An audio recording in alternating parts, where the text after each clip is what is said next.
If you say you need a bill, I could get it to you. You can get a little free game, bitch, just listen to me. Bitch, just listen to me. You can get a little free game, bitch, just listen to me.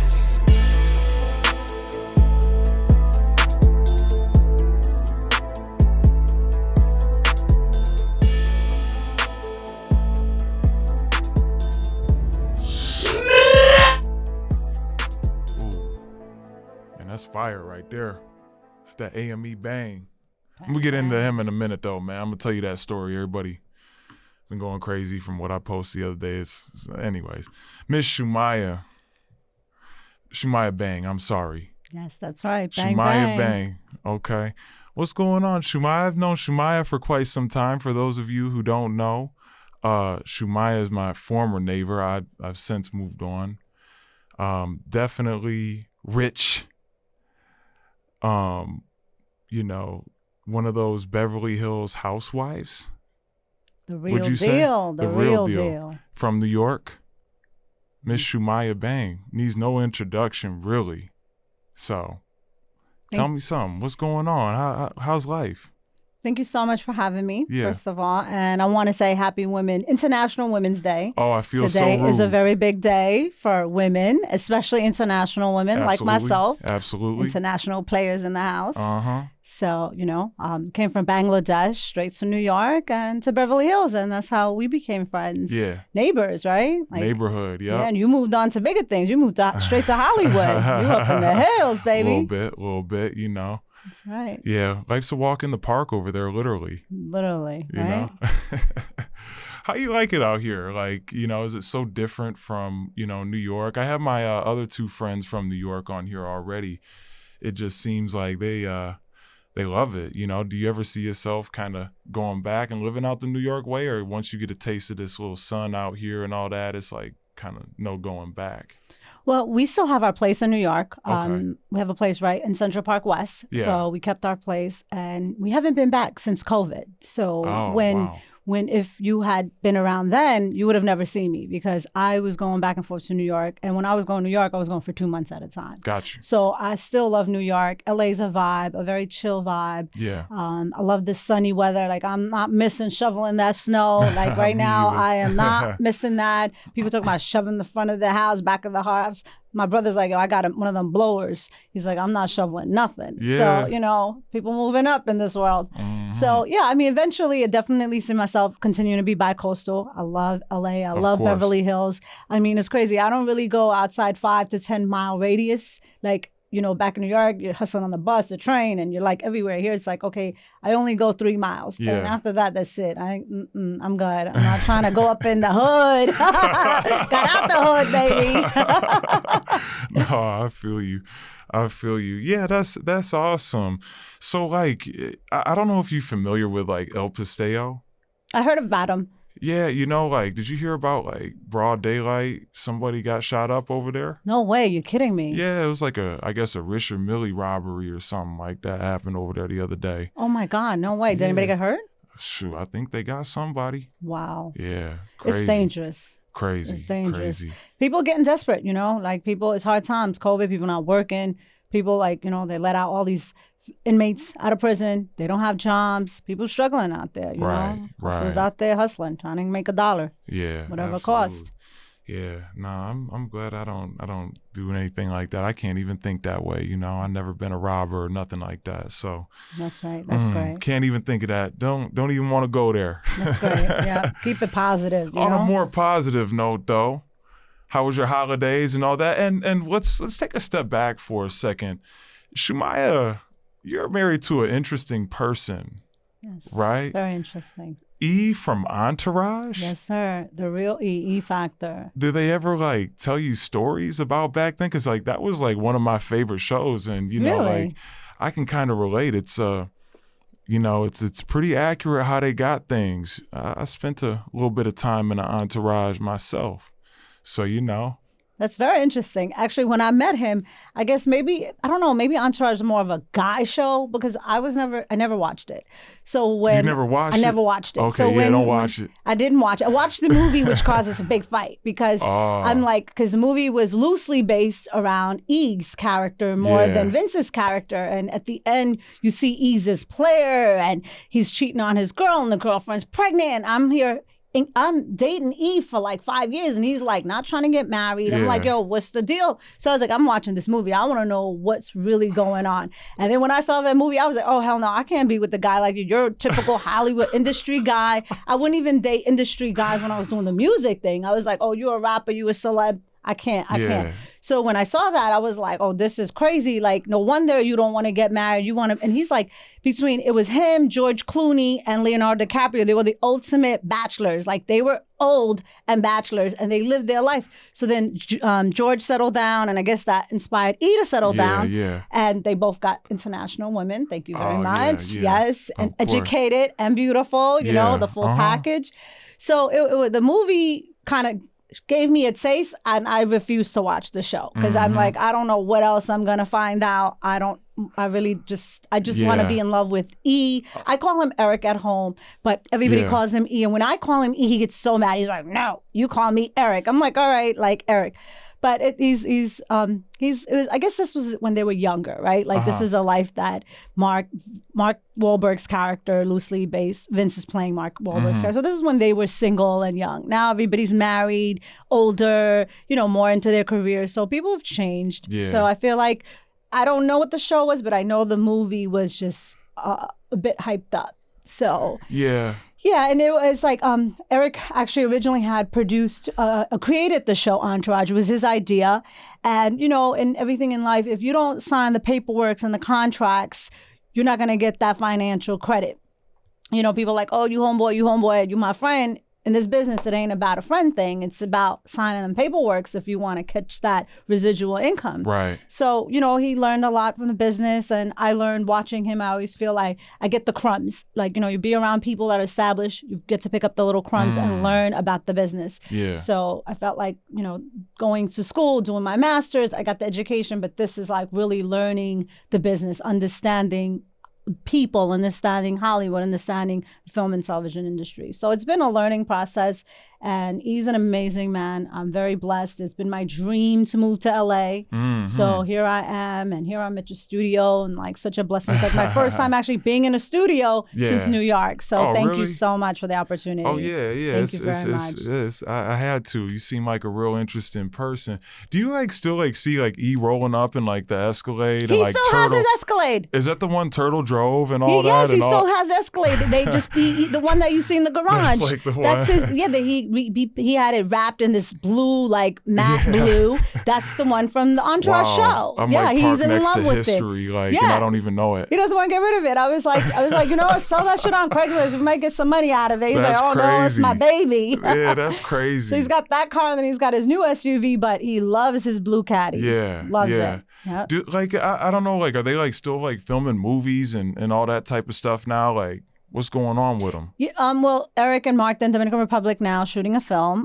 They actually been very blessed throughout COVID. There was a lot of restrictions, but every day getting tested. They were very blessed. I felt they were one of the few people that were able to work and was working, not when they had the full shutdown, but as soon as they were open. So we were very blessed that, bread was coming in, thank God. So they're still shooting. They have been shooting. Before that, they were in Berlin and Barcelona, and now they're in Dominican Republic shooting a dog sports movie right now. Yeah, it seems like they're up to kind of the same stuff in the, back when they were shooting the Entourage show. It sounds like, traveling, and they're just not partying anymore, right? And no more partying, no more drinking, no more smoking, none of that. Really? None of nothing? That. I mean, once in a while, they'll have parties, birthdays, and they'll have French Bordeaux and very fancy parties. Do you get to travel with them?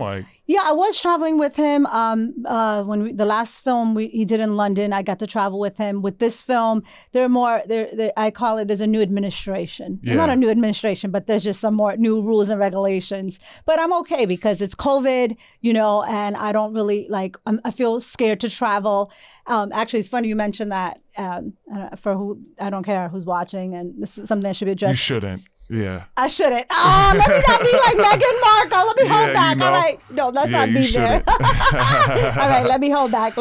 Not unless you tell them where it's at. If they want to tune in, that's all good. Yeah, it's all good. But no, my whole thing is it's just they make certain rules and regulations, and I feel whoever it is, the rules should apply for everybody, right? Right. So I just felt like there was some rules and regulations I went in, and now I'm not allowed to travel with him as I was before. And it kind of made me very sad because it's long 2-3 months at a time, and it gets very lonely living in LA, especially he's my best friend, and I don't really have a lot of friends out here, so not being able to travel with him really made me very sad last couple of weeks. So it's so we're in the process of making transitions. We're making different plans. Well, it'll all work out. I mean, hey, you call me up sometime, Yeah, we go out, and I called you for Thanksgiving. You ain't never come over. Oh, man, I can't even remember what I was doing Thanksgiving, but hey, I had a plate saved for you and everything. Why didn't you could have just dropped it off. I didn't know I don't know if you were there. You're never in the building, even when you lived there. No, you could just drop that plate off in front of the door. And if it's gone, hey, that thing is ate up. Well, I was afraid a dog might have passed by and ate your food, so I didn't want to take that chance. I feel you on that. Oh, God. That's funny. That's funny. Yeah, so, take me back, because you were telling me a little bit one time, about your radio endeavors and you and hip hop and everything like that. I mean, you're kind of like an MC and all that, and you kind of got that MC swag a little bit. You know what I mean? Thank you. What's your background in hip hop? Thank you. I heard your story. I was really amped when I heard one of your podcasts. Your journey is very similar. Mine is a little opposite, but it's very similar. When in college, I went for an audition for radio disc jockey for Hot 97, one of the biggest hip hop radio station there is, right? You know about it. Of course, I'm familiar. So it was a big competition. It was lots of women, and I got pretty far to the second round, but for whatever reason, that's for a whole nother story. I didn't end up taking the role, but then I went after that. It pushed me to go into music. So I love the mic. I love being able to express myself. And actually, the guy that was on the show there, he didn't know how to say my name, so he'd be like, "Oh, you from Bangladesh? You're Bang." So I was like, "All right, I'm Shumaya Bang then." So that's how my artist name, my rap name became. And same way, I walked into a studio and the producer was like, "Oh, you got this vibe. Why don't you come through?" And I didn't expect to come there wanting to be a rapper. He's like, "I'll teach you the ropes. I'll show you how to rap, write, everything." So started coming to the studio, and I fell in love. I just became like a studio bum. I just stuck around, waited for producers, waited for writers, people to come around, and we put music together. And this is almost a decade ago, and it made me really fall in love with the craft. And it's funny, one of my first songs that I had a collaboration with was my girlfriend's good friends with Snoop Doggy Dogg. So Bishop Magic Don Juan, he did a collabo with me, and it was female pimp Don Juan. So I'm a PIMP. So that was and then at that time 50 had came out with the song 50 Cent, PIMP. So he was like, "Well, you should be the female PIMP." I was like, "All right." You weren't in that video or nothing like that. No. I had a song myself. Don Juan did a verse on my song. I had my own. I don't do videos. That's the one thing. I'm all respect to most respect all the video vixen girls, video girls. Of course, that's just not my thing. No, I was I'm the talent. I can't be. I don't even know how to twerk. I'm gonna have to take some dance lessons. Some pole dancing or something, twerking lessons. But that's no offense. I love it. I love going to the strip clubs. I love that whole vibe. I have friends that played my music in the clubs. I can't even tell you the last time I've been at the strip club. That's how long it's been. It's been about a good year. Probably right up to that date to COVID. It was probably my last day. Well, we're gonna have to celebrate when it opens up. We're gonna have to celebrate your podcast. I know, at right? The club. Yeah, we'll go from Club Magic out there in Atlanta. Oh my Lord. What up, though? It's funny. I took E to the club there in Atlanta, to the strip club. He was in he lived that life, but he ain't never seen it like that. You took in the Magic City out there? Yes, in Atlanta. Magic City, they were what up, shooting though? in Atlanta. Shout out to Magic City, man. Seriously. Yes, that's a place ATL. you gotta roll through when you roll to ATL. Man, I didn't make it out to All-Star Weekend this past weekend. Man, I got involved doing the whole podcast thing. I was just grinding. I was chopping up the video and everything like that. It was crazy because I posted this video on like my Instagram that everybody was going crazy for. They're like, "What are you doing, out there at night and everything?" And you just hollering at folks. I'm like, "Nah, that's not the story. That's not how it went." Something cool happened to me, on Saturday night. I got back, I think, late. I don't know if I was filming or whatever it was. And I looked out my window. I can see the stars like from my window. Wow. And I see these kids from across the street, and I'm like, I'm looking at them out the window. I'm like, it looks like they're looking at me. And I thought the kid was flipping me off. Oh, so I opened the window up and I started hollering at him. I was like, "Yo, what's up, man?" And he was pointing up at me. He's like, "Hey, yo, I'm trying to live like you." Aww. I was like, "Oh, yeah." And he ran up. I was like, "Hey, yo, you want to tune into the podcast, little homie?" And he was like, "Yeah, I'll add it right now." I was like, "Hold on a second. I'll come down." So, I hit the block and, hollered at them and everything. They're like, "Yo, we rap." I was like, "Word?" I was like, but they showed me they had put in a little bit of work. So I was kind of impressed. They was both on, Apple Music. And they showed me they had some music video shot and everything. They're like, "We don't have a manager like that. We're just a tight little clique." They had about 5 guys with them. They approached themselves like they had a little bit of work ethic. They had on some ice pieces and everything like that. I was pretty impressed. It made me want to go throw on mine real quick. I saw you was out there in the stars. Like, you was hustling out there, looking good. Thank you. But yeah, one of them is, AME Bang. Oh wow! And I tuned into his music, and that's what you heard on the intro right here. So that was hard. That was hard. Yeah, he sounded real nice. So we working up. We're cooking some things up right now. We trying to get a deal done, and everything to fly them back out here. They're from Kenosha, Wisconsin. Wow, Wisconsin. Yeah. Like so they told me I was good every time I rolled through. If I'm ever like going up north from Chicago, I don't know why I'd ever be doing that, but just in case, I know I got the little homies there from the 6200 block. They definitely look out for me. So I want to spread the love, man. It's like angel investing to me. You know what I mean? Seriously, that's the type of artist I want to help out. And, you get some guys like in a basketball game, right, that'll, kind of attach themselves to the kids at a young age. That's great. They're helping them out. I want to do that for the hip hop artists. You're paying it forward. Yeah. I want to pay that back to the game. Right. You know what I mean? So I want to help them out. We were talking a little bit, get them out here. We might shoot like the podcast intro video or something like that. Nice. Who knows? The relationship might, get further, or we get some, legit bag ice pieces made up or something like that and give them to the crew. That's some stuff I want to get done. That's so, great. Stuff like that is type of, little projects I work on too. It's like, hey, how can I impact lives as well? And you're helping people's dreams come true, literally. Yeah.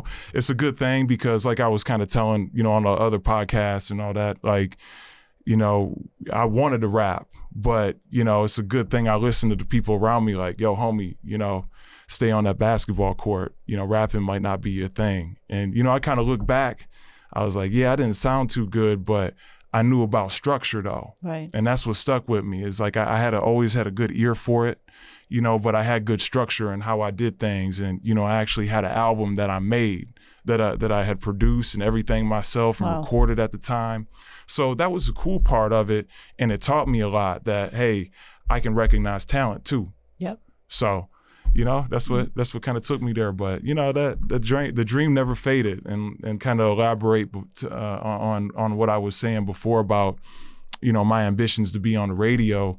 You got to put the time in, as you probably know more than anybody, you got to put the time in for that kind of stuff. And the way I was moving when I was younger and all that, it's like I didn't really have time to sit down and really just grind on one thing. Yeah. I was out getting the MBA, all that type of stuff. So, but, But here you are still on the mic. So you're still doing it. You're still doing the music thing, just from a different perspective. That's what I love about it. I can still grab the mic. I got a nice little fan base now and all that. And, the legit bag is not just like a podcast now. It's like, kind of evolve into other things as well.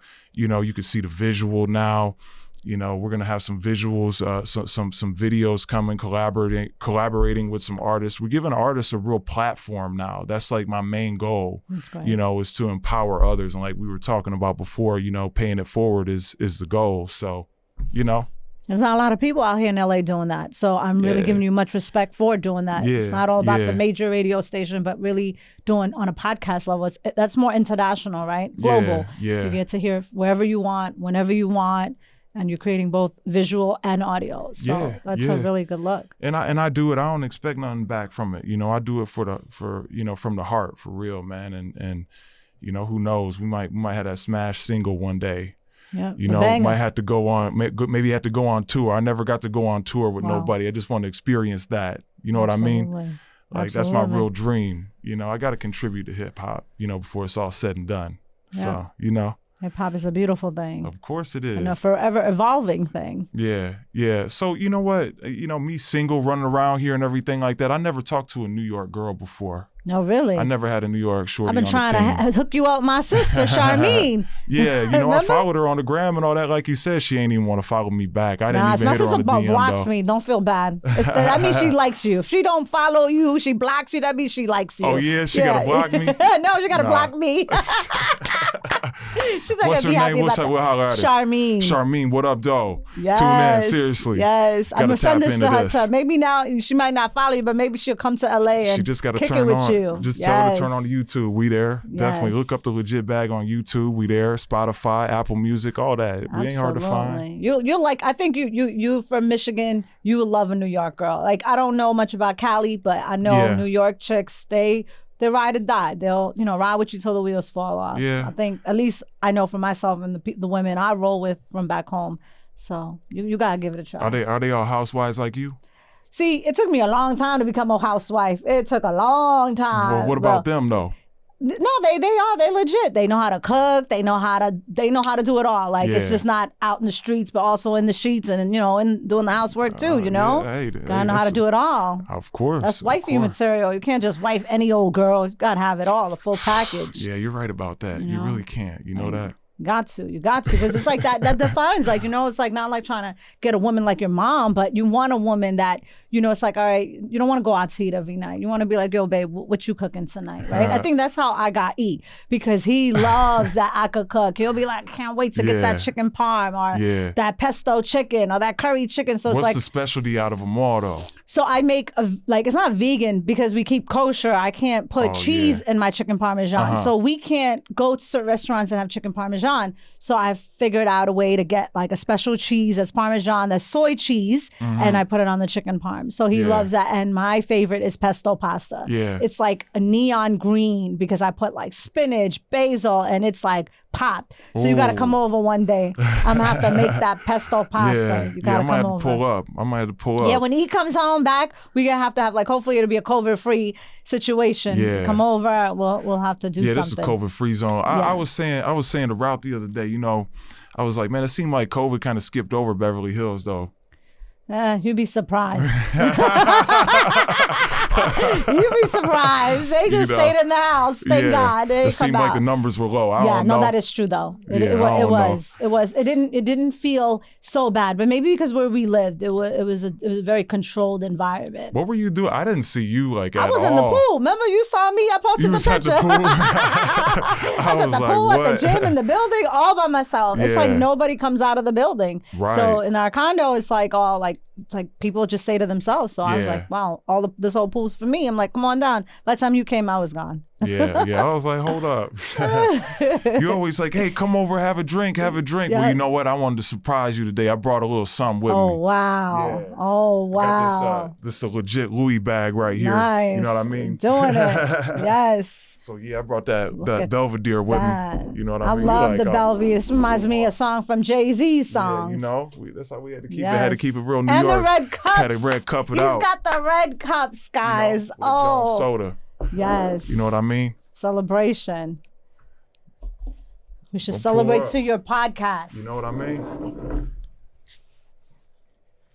You always tell me come have a drink. We are having a drink. We're about to finally, it's the first time having a drink on the podcast. This is history. Here you go. You like, I don't even want to drink this Belvedere. Oh man, this is great. I haven't had Belvy in a long time. Are you kidding me? I love Belvy. It's a good thing it's the weekend because we would never record this during the week. That's right. During the work week, you know what I mean? Gotta hustle hard on the weekdays. It's not getting in the way of the camera, is it? We good. Nah. But cheers, l'chaim, to your podcast. Legit bag, baby. I don't mean to be rude. That tastes very good. Yummy. I like that cream soda. Yeah. I never did that combo Yeah, before. I know, right? Wow. Yeah. That tastes like candy. You never had Jones soda? No. Where's that from? LA? Shoot, I don't know. That tastes really good. It tastes like cotton candy. It's got like pure cane sugar in it. You know what I mean? I'm gonna take a picture of that later. I need that in you my can get them life. at the stores. Yeah. When's the last time you've been out the country? Where'd you go? Let's see. When was the last time I was in London?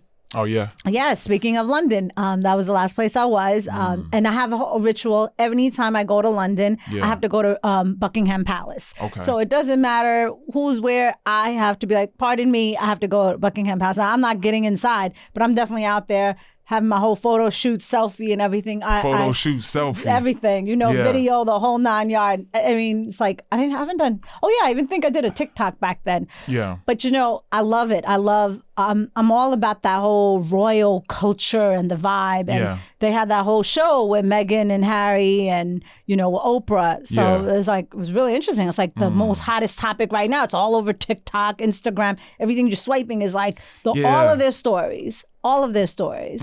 So I found that to be very interesting. The whole, how, they call it the Megxit, like the whole transition of Meghan taking Harry out of there and all this conspiracy and Harry's that's not his father. And it's Diana's mistress's son and all this and that. And the people on TikTok is getting scandalous, boy. Ooh, it sounds like I need to get up on there. Yeah, you need to get on TikTok. Sound like I need to get up on there. Yes. What's on your playlist these days? What you listening to? It's interesting. I'm very diverse in music. So when I'm working out that's like the only time I'm, I guess, listening to music these days. Or driving. I love hip hop. I love R&B. I love reggae. I love my Bollywood music. I'm from Bangladesh. I represent Bengali, Indian music. Yeah. So I'm into a very mixed culture of songs.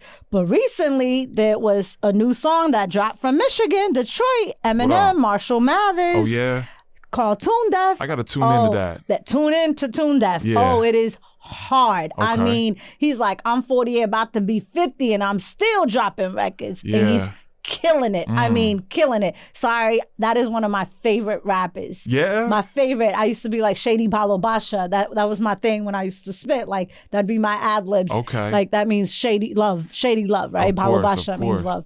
So when I heard that, I was like, oh, it's never too late. It's never too late. Like, for me, I'm like, it's never too late. Once I get this film production off the ground, give me a record deal. Yeah. Maybe you might have to sign me. Of course. We signed Shumaya to Legit Bag Records, Amen. Cheers. I'll come to that. I'll toast to that. Yeah, we get that ice piece going. Yeah, when I think of Eminem, man, I think of like Stan, Marshall, all those real classics.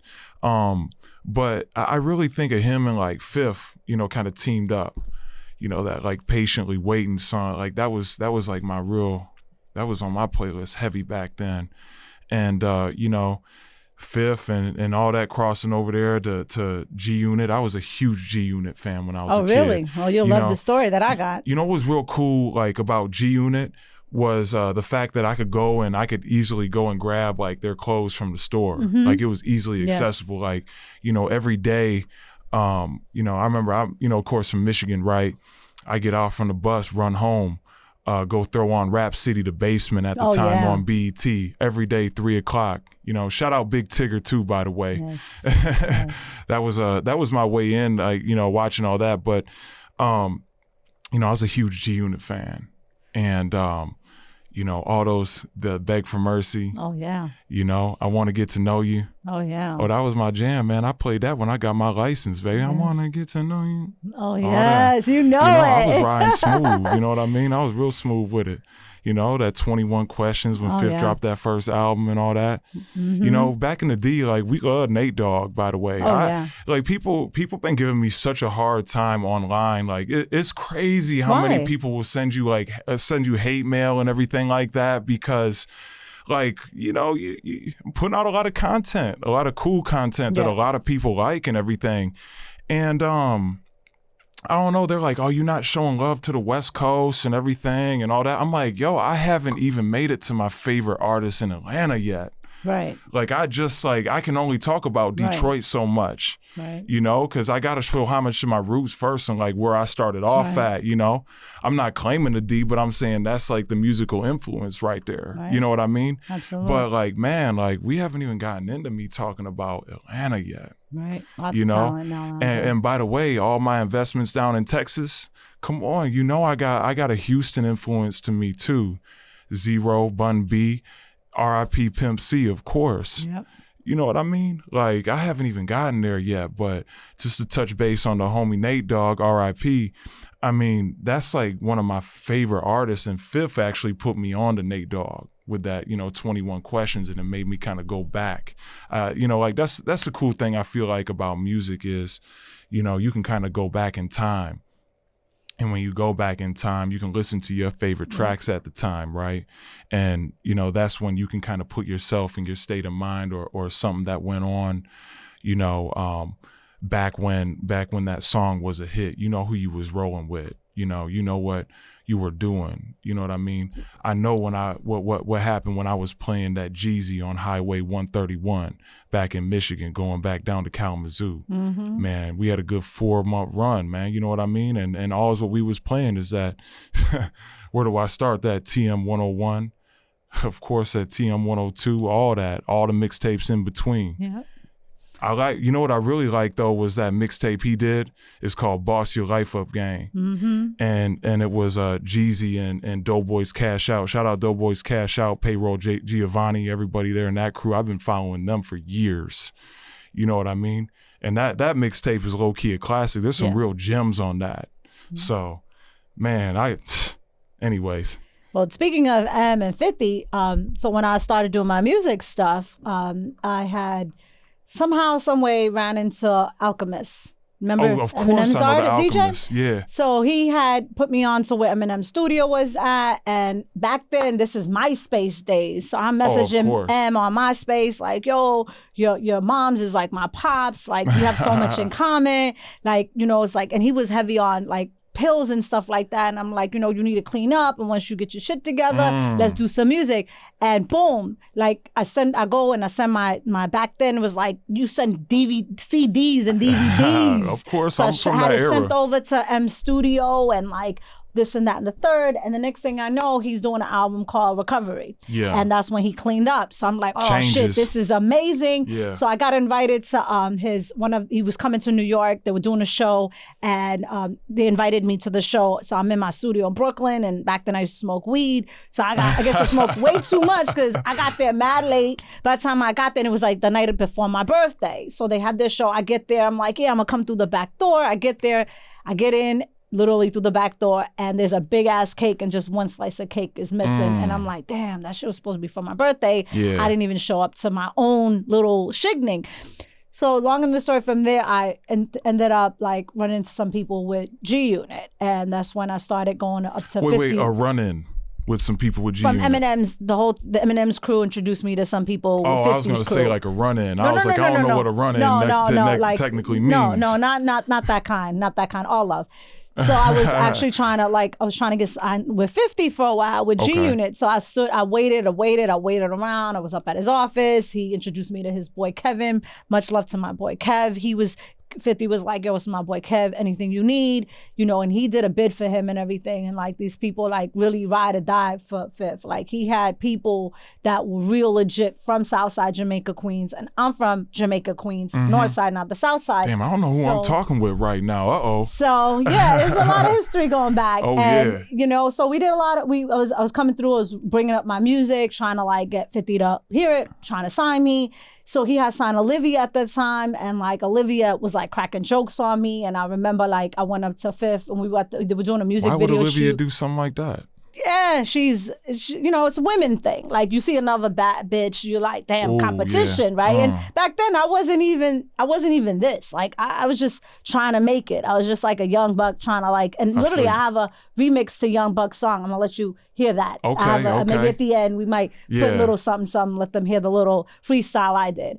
So I'm up there and, you know, 50 and I are talking and, you know, like I have my little like, you know, rendezvous up there, and I'm like, nah, you know, I'm like, I'm not that girl. I'm not trying to fuck in the bathroom. I'm not trying to bang in the car. I'm wifey. I need to get married. I need to spend the night. So then, boom, he makes a song, have a baby by me, be a millionaire. And I'm like, nah, I can't be a millionaire. I need to be a billionaire. Ooh. So that was the end of that. And then he ended up like, you know, whatever he ended up going about his business, I ended up going about my business. And at the end, it was like 5 year, like when I say run in, meaning like my run with this whole trying to get signed was a 5 year run. I'm like trying to get signed. And I remember Kevin invited me to a video shoot, and that's when he signed the first. Kevin is 50's friend. 50's homeboy. Like it's Kev and True, these two guys, they literally like, they used to run in the streets together. They all like, you know, hustled together in the streets before 50 made it to the music. And out of all due respect, hey, I just want to say this, for real, I'm not speaking on 50's name, because 50's a real boss, and I respect that, and I don't ever want to speak on another man's name without his permission. Oh no, it's nothing but love. But I'm just making sure that I understand the story. Oh yeah, you're gonna get the full story. I have never met Fifth, so I feel like I don't have permission to even, you know, that name can't even come out my mouth. He's a good man, you know. So I'm not speaking on 50's name. There's nothing to speak bad about. Like at the end, that's just me. Hey. No, you ain't got nothing to worry about. Yeah, 50 he ain't got no issues with me or you. At the end, I think like he was signing Paris, this rapper.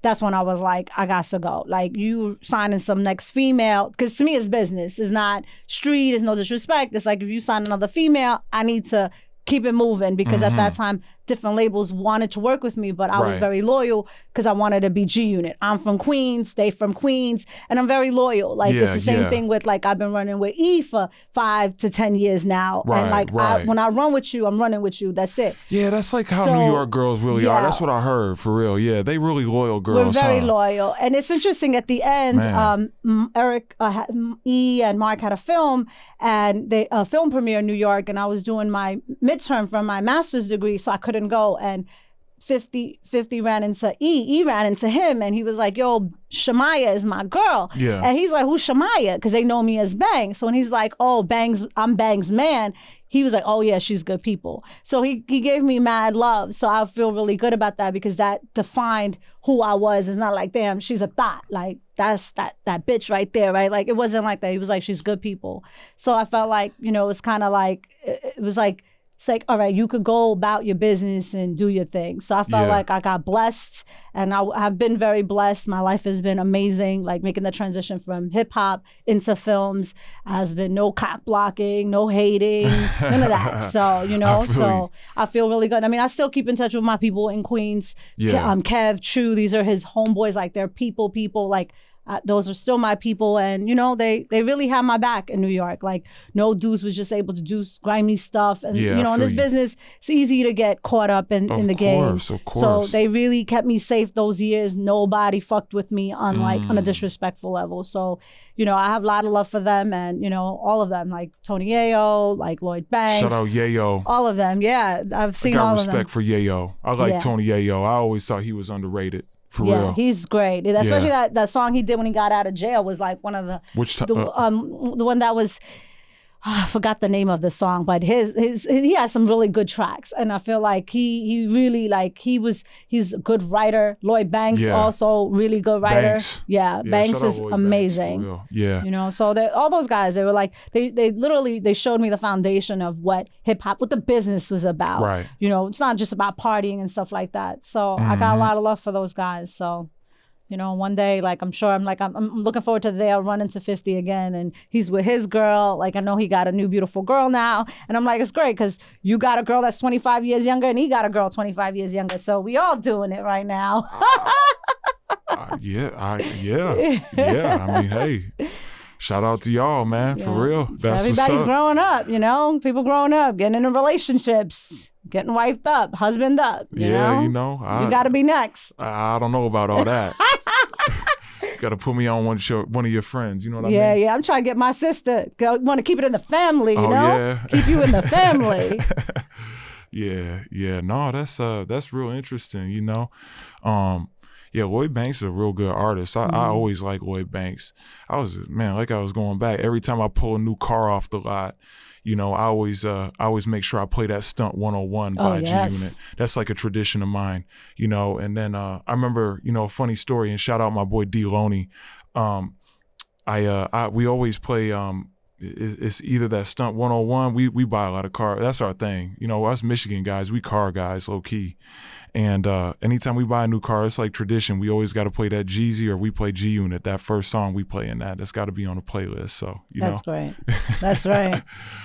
Especially mixtape songs. Those songs you never even made it to the record. For real, like, yeah. So good. You know, like it's kind of cool, like the era that we came up in and all that. It sounded like me and you kind of came up in the same era and all that, with that mixtape grind and all that. Yep. You know who I think really belongs in the Hip Hop Hall of Fame is DJ Drama. Oh, yes. I don't think a lot of people give him credit because, you know, I don't get hype until I start hearing that drop. Yes. You know, whether that's a Gangsta Grillz drop. Yeah. You know, or that's just a drama just going nuts and going crazy when he like just starts screaming. Yes. Like, and that pitch is like way up, you know, when the song starts and all that. Those are the days I kind of miss. I want to, that's like what I want to do with these younger artists is I want to have that, you know, kind of bring back that 06 feel, you know, that 06 Smack DVD type of feel. You know what I mean? So that's what I'm out to do, really. Yeah, Smack DVD. There used to be some shorty I used to date from Facebook, MySpace. He bought the Smack DVD, got my neighborhood because, like, you know, I went to school for my bachelor's in contracts and marketing. So I helped him get the whole paperwork to get his Smack DVD legit. So much respect, because he really like did his thing after he got all that paperwork together. He really blew up. So that whole Smack DVD is like thing of the past. CDs, mixtapes, of course. You know, it's like you said, when you hear a drop, you know who it is. They don't have that anymore. You don't know. It's like, you're like, who's playing that? Whose beat is that? Yeah. So I feel like the music has changed so much that I still listen to the old music. Like, yeah, you catch me hearing some of the newer stuff, but I love my old hip hop. Like, you know, I love that. Like that's just like part of my DNA. Yeah. You know? No, that's like the real golden era of hip hop, I feel like, you know, especially for this generation, you know, it's that feeling that, you know, the Iverson braids, you know what I mean? Those baggy Jabot jeans and those Aviso jeans and all that. You know, that's the times that I miss, man. This, you know, everything coming back around though. You talk about style, you know what I mean? You see guys getting braided up again. You know what I mean? Like all that stuff kind of comes full circle and all that. But, you know, what's really changed, I feel like, since then is, you know, fame in a way. I felt like for real, you know, you would have asked me 10, 15 years ago if people get like, you know, 15 minutes of fame, I would have told you they probably get about 5 on the real. But, you know, these days it's almost like that's undetermined. You know, it's really about how far you want to take it and how far you really want to grind when it comes to fame and all that. You know what I mean? So, you know, people can, if they got ambitions to be, you know, like a real movie star or, you know, anything like that or acting, like you're enabled to do that through social media, right? And you're enabled to do that through YouTube. You can build a following. It's about your grind at the end of the day. You know that probably better than anybody, right? I mean, get into a little bit about those things that you do. I'm going on and on and on because I'm passionate about music. I could post up and chill and listen to mixtapes all day for the rest of my life, if it really came down to it. So. You know, it's true. Like, but what are you into? Let's get into you.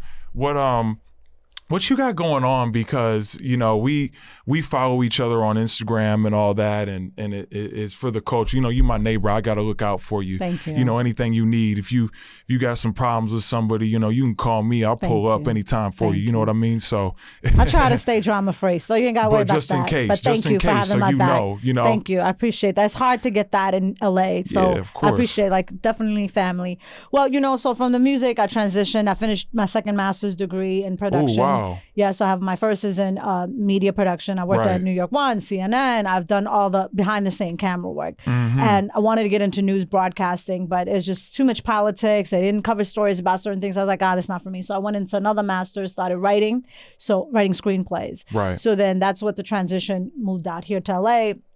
I was pitching a show, a reality TV show, but reality is not my world. Like, I don't I don't want to get caught up in that. Like, I feel like, it's like, it's still scripted. So I rather just enjoy doing scripted work. Yeah. So started working on writing scripts. I have like I did one project. I wrote one where I actually got to go to Switzerland, Lucerne it's called. It's a Hadron Collider under the ground. Like only like 100 and something 50 world leaders have been there. Right. And I was very privileged. I got to go there. So I finished working on that. And now I'm working on a new film project. And while I'm working on the film project, the reason why I transitioned into writing is because of my culture, who I am. It's very hard to get casted. I went to acting school, Beverly Hills Playhouse, shout out to them.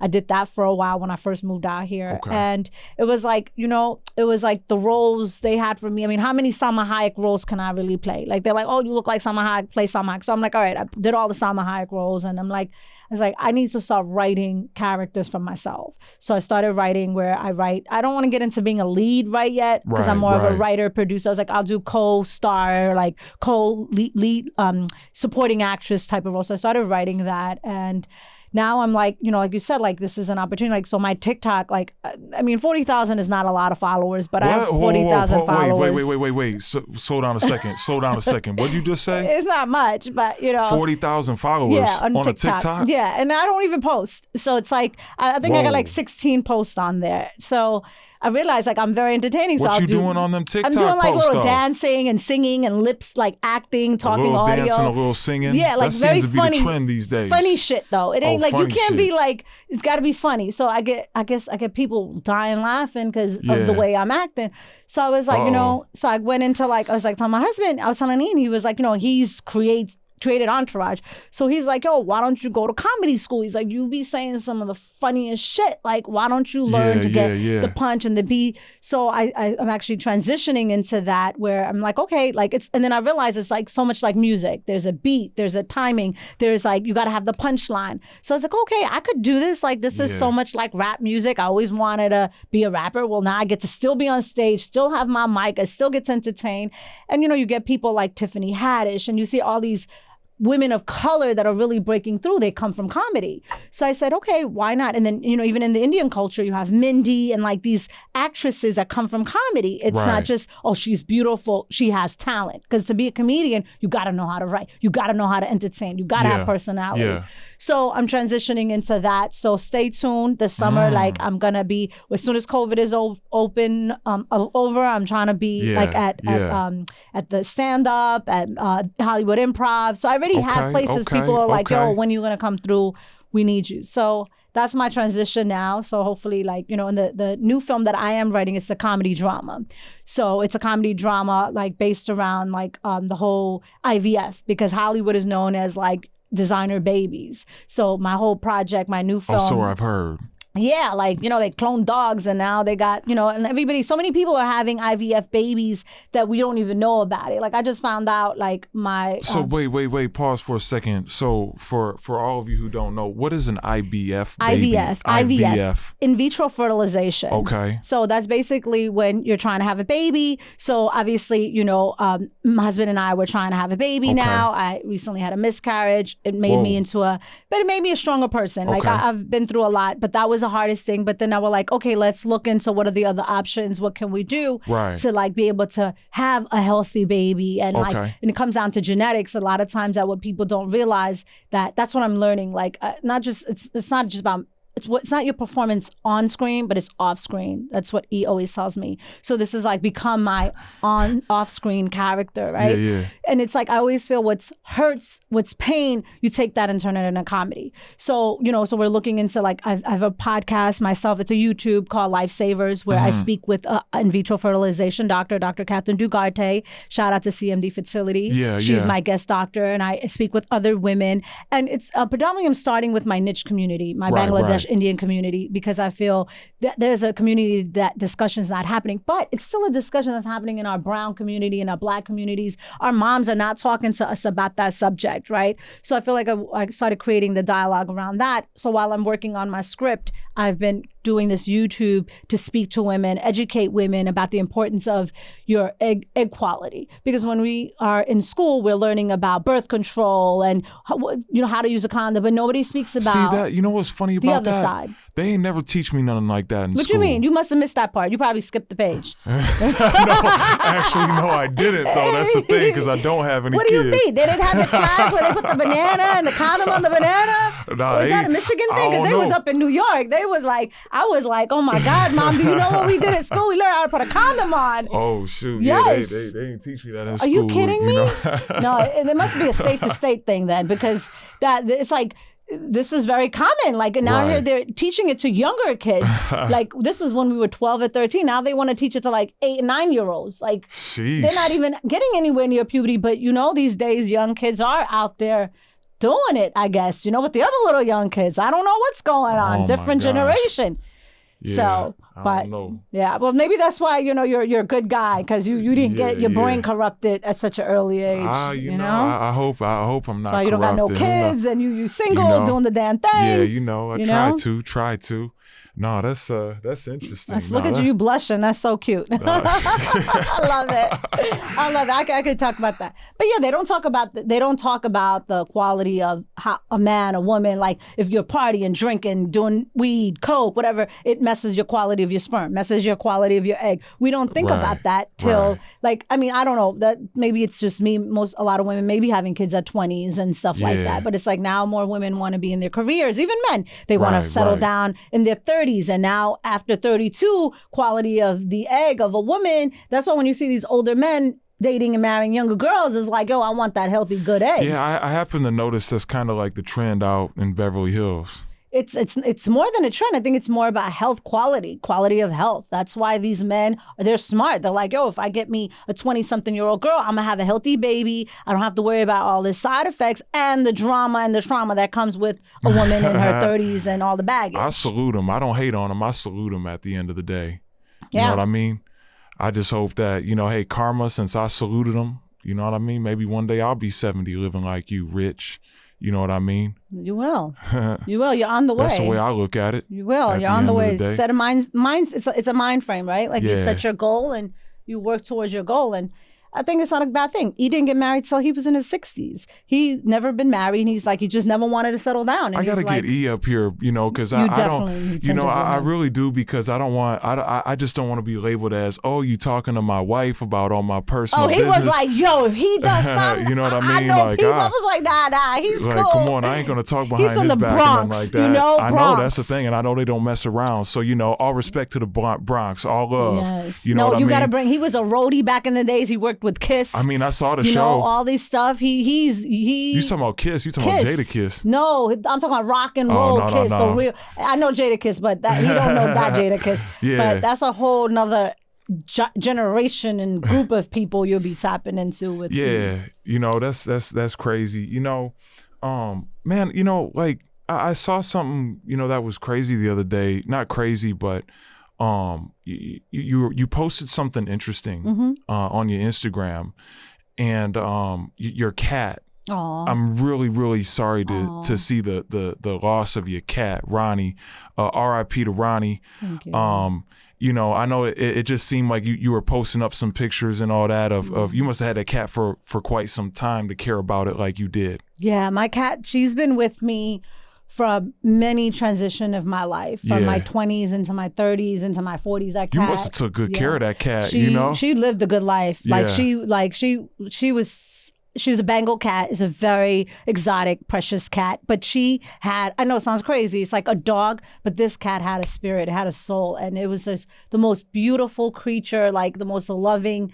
And when I got with E, he was allergic to cats. So I had to give it to my mom. And then when my mom retired last year, she's like, and I moved to LA, she's like, I'm about to travel the world. She didn't know COVID was gonna happen. She's like, you gotta do something with Ronnie.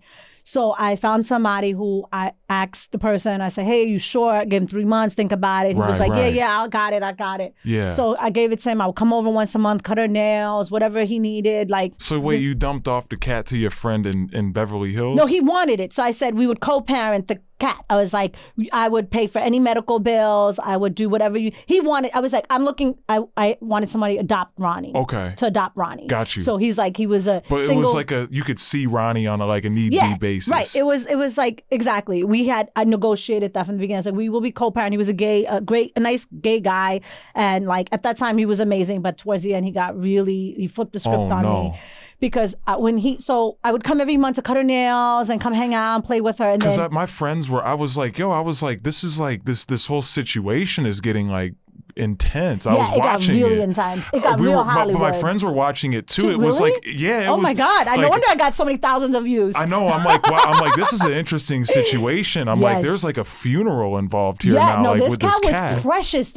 People were commenting and writing that I was like, this cat has more love than me, like literally. Right. So when he called me, I remember I was actually at the writers' union and I was taking care of some business, and he's like, yo, you got to come through. Ronnie hasn't eaten, and I didn't see him since Thanksgiving. He was like, oh, he didn't call me I wanted to come on Christmas. He was being standoffish. And I was like, then he didn't have me come in. So then all of a sudden he messaged me in January, right? In January to come see the cat. She might need to go to the vet. Man, when I get there, this cat is the most beautiful, healthy, long, gorgeous cat. Yeah. She was bones. All bones. I cried like it was like my child. Like literally, I just had a miscarriage and I just lost my cat. Like that was my baby. That was my child.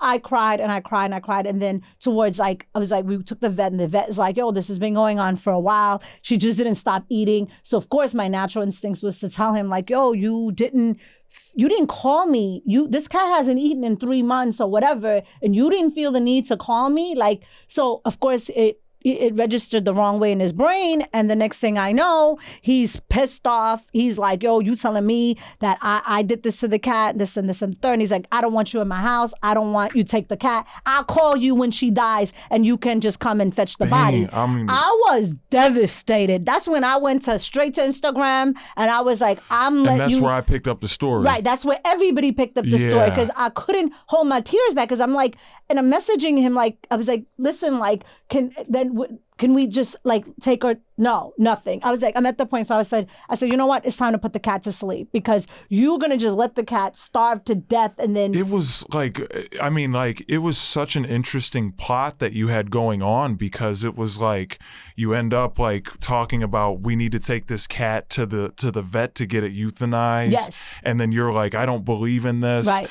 And then you're like, I'm going to just give this cat weed and it'll get better. We did. Yeah. CBD oil. Right. Yes. Yeah. And I was like, the cat looks good. And then you're talking about it's all bones. Yes. And I'm thinking to myself, like, damn, like that's crazy. I'm like the way you said all bones, I was like, she's not talking about the money right now. She's real, like, it's like thin.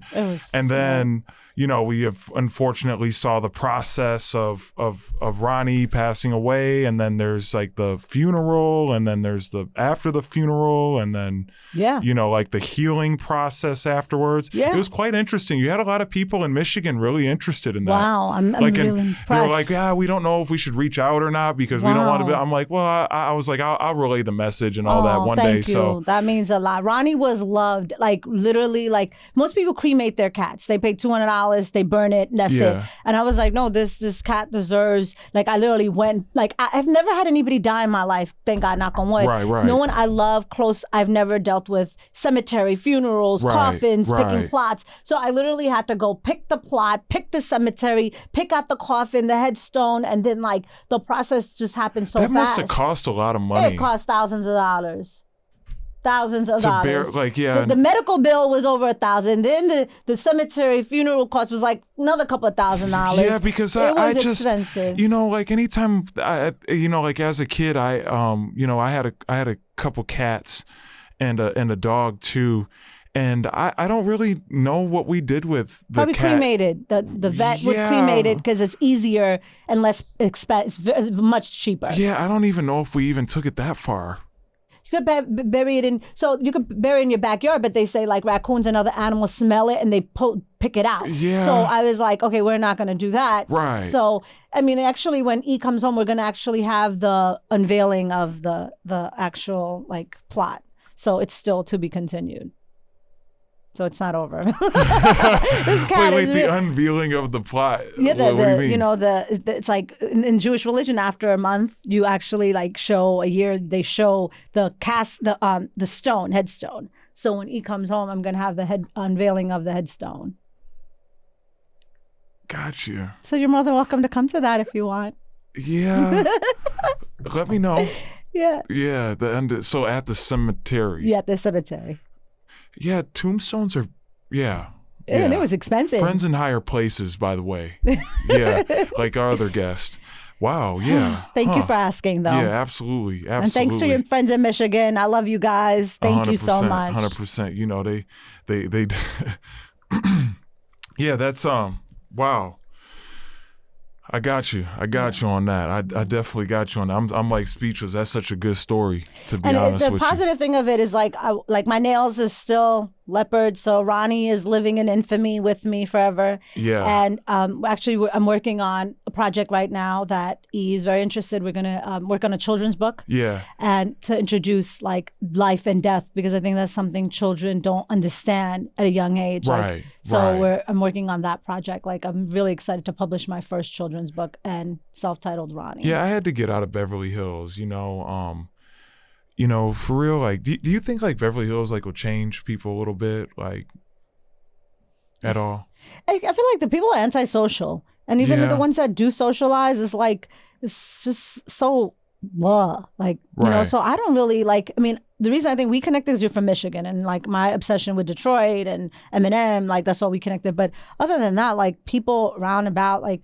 I don't see myself. I don't have any friends. I know it sounds real sad. Well, I mean, you were no. I don't want. We don't want to go there. But I don't know. I just kind of felt like I'm the type of guy I kind of like to move around a little bit. So, right. Like I just kind of felt like kind of posting up in Beverly Hills and all that, and I was just in that big place over there and everything, and.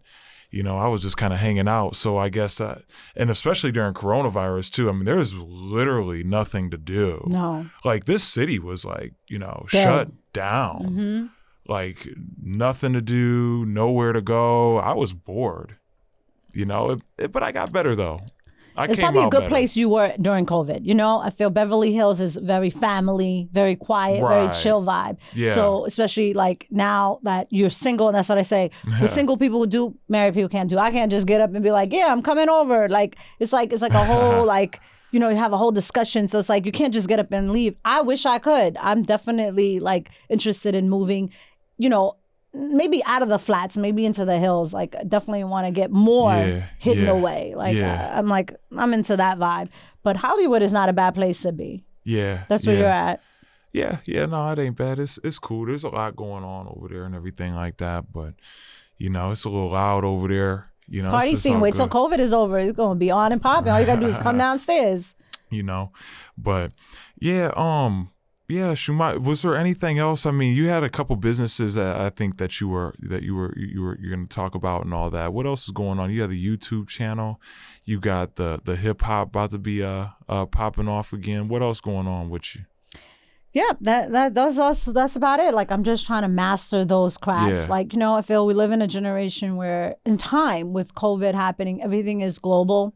Everything is multimedia. You can't just be one direction. And I think it's going back in the days when artists had to really know how to do it all. Yeah. What's the Entourage crew up to these days? Like, are they still like rolling around during coronavirus? Are they like still pulling up? Like, what's going on? No, it was very tight. Like, and I would ask like Mark myself, but I've like just never met him and all that, and never seen him really pull up. I actually I went up to Wahlburgers up on Sunset.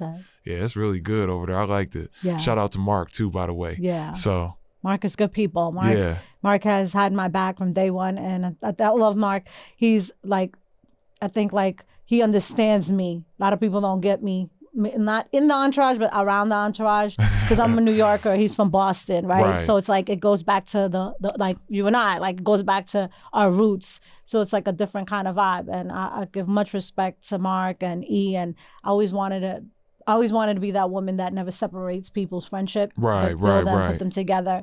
So I'm very grateful that they're doing good. So during COVID, they were they were pretty tight because they were all like quarantining. They were all like quarantining and traveling together. But other than that, like the entourage is much smaller and it's not all the same people anymore. It's like the only people in the entourage now is really E and Mark and Cousin Johnny Drama once in a while, right? Like the turtle is gone and like there's a lot of characters that are not any longer part of, you know, because everybody's married. Everybody's done moved on. And so like different. if you get married, you're like automatically out of entourage. Like no, you're part of the entourage for life. It's just those people are not even around. Like Turtle's not around, and like I feel like Ari's still around. That's the agent. So there's was all he the really characters. like that? Like Ari's like my favorite character in Entourage. I love Ari. No, Ari's. I think that character's. I would be Ari if I was like in that show. That would be me. Yeah, Ari's cool. No, the real Ari Emanuel. He's an agent. He's amazing. Yeah. He's definitely. I'm trying to make him my agent. Ari, holla at the girl. Big money here. Right. So yeah, he's a whole different beast. The character's so loosely E and Ari's character so loosely based on the real original. It's like you can't. They're just so much to them that there's no way you're going to be able to play all those characters in one. Yeah, I bet those guys are not very wild. They probably don't party like that. It's toned down. No, that's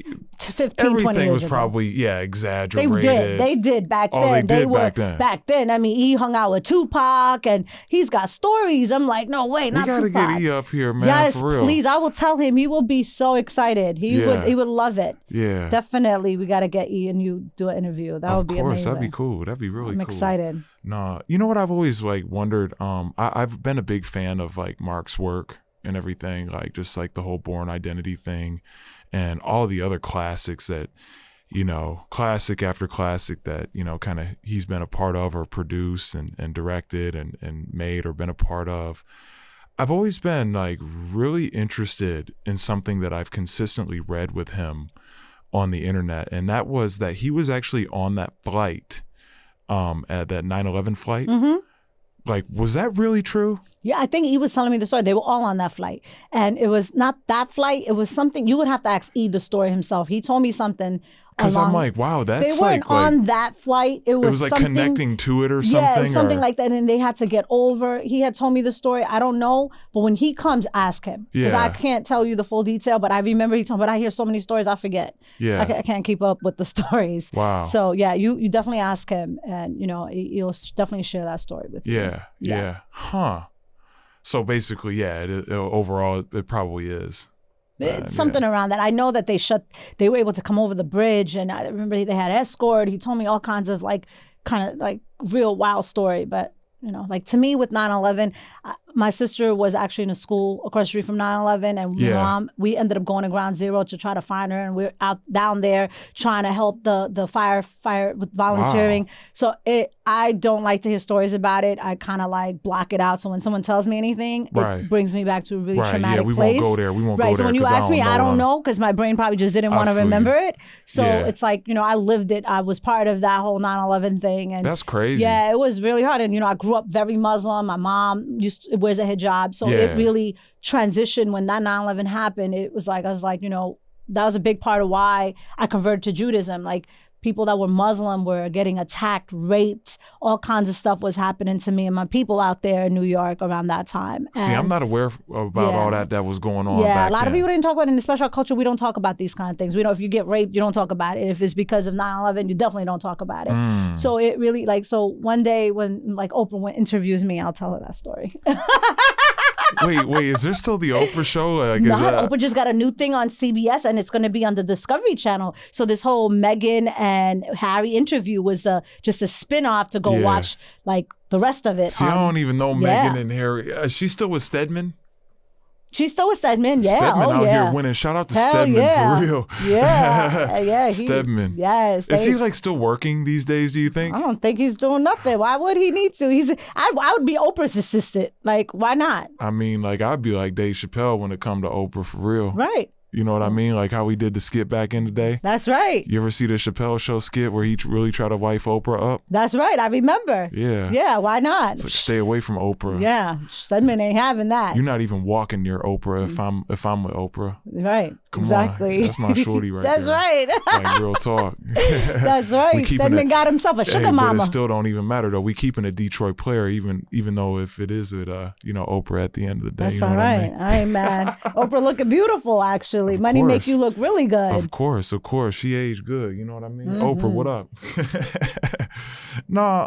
The closest to Oprah I saw was her legs. I was covering a fashion week in New York, and I was going with my interns to the location, and I saw Oprah's van pull up, and they're like, "Oh, that's Oprah." So the car opened, all I saw was her legs. I was like, "Oh my God, I saw Oprah's legs." Yeah. You got any stories? Like you work with anybody like a Cardi B or anybody like that? Like it seems like everybody from New York always kind of like lived up the block from somebody or something like that. You know, like you got anybody that you was like, working with or anything like that back in the day?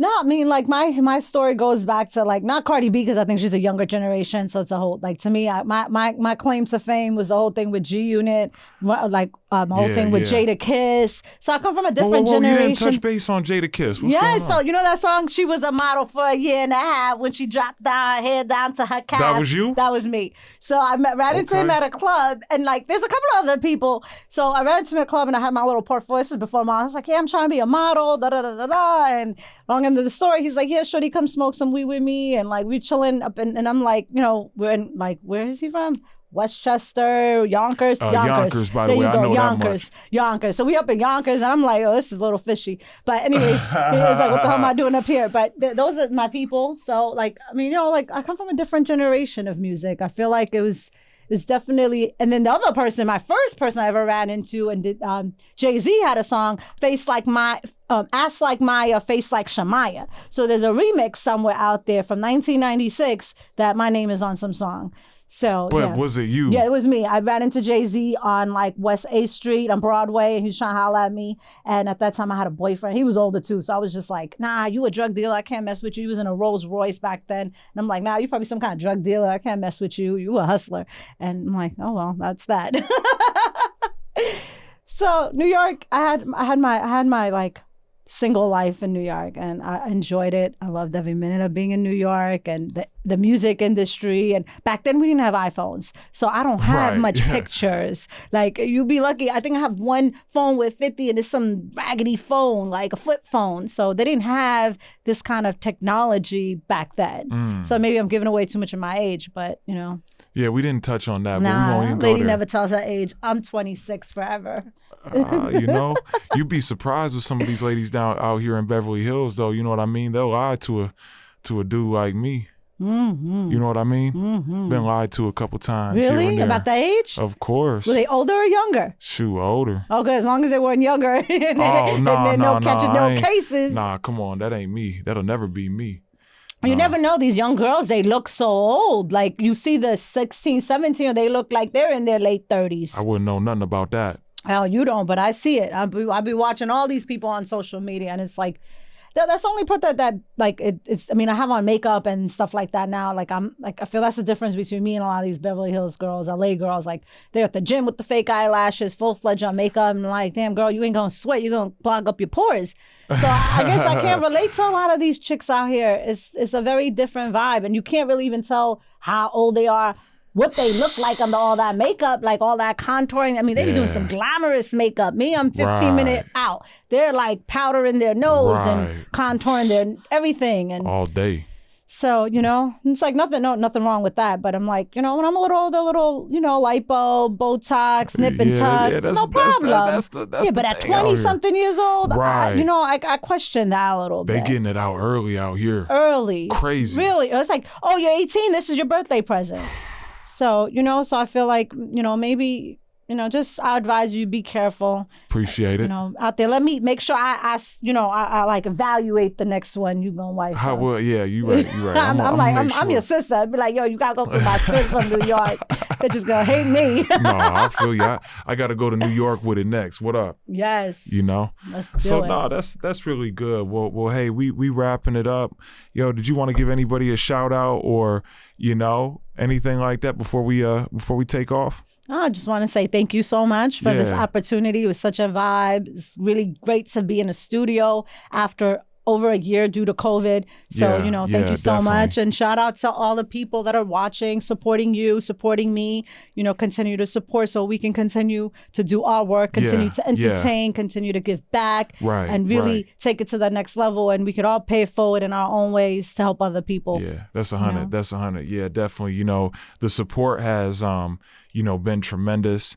I got a notification the other day that over 700 people had downloaded the podcast. Wow. Like it's been like a tremendous, instant success almost in a way. Nothing has really, happened overnight. Mm-hmm. I'm not a believer in that, but I've really grinded with it to really make it a full platform at the end of the day. You can go right to Apple Music. It's not hard to find. That's great. I leverage my, my resources at Spotify. You can go to Spotify. It's easy to find. And of course, and then you can go and log on to YouTube. We on there too. So, and I say me. No, we meaning you and all your people that are coming on your show. I totally get it. That's so, teamwork, make a dream work. And then, people, where we're getting the most reaction to is just how everything's kind of broken down on social media too. It's like a real following there. You can see me out, mingling with the people, and all that. Like I was telling you, the guy you heard on the intro, that's AME Bang, right? And I really like his track. I really like his music. And, we really rocking with them right now and seeing if we can make something happen with those guys. There's some hungry kids that are coming out of that Kenosha, Wisconsin, that 6200 block right there. Shout out to them guys, man. And just the fact they put on for the podcast and all that and said that they tapped in, that's what I really like to see.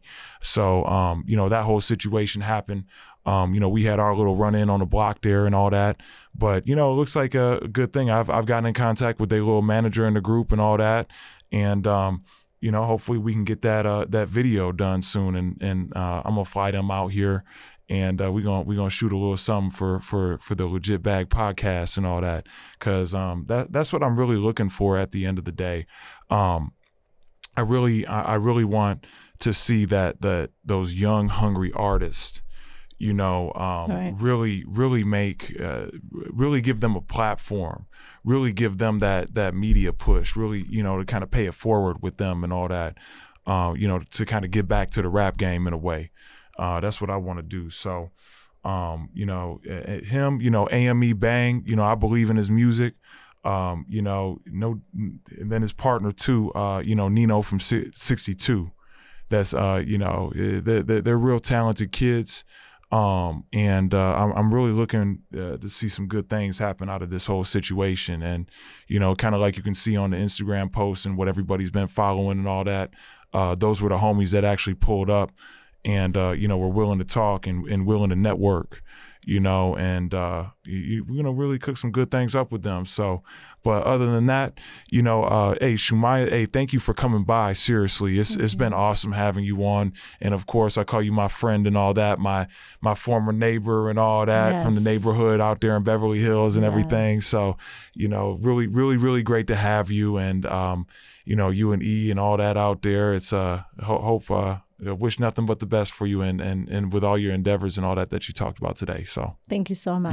Yeah, absolutely. If you say you need a bill, I could get it to you. You can get a little free game, bitch, just listen to me.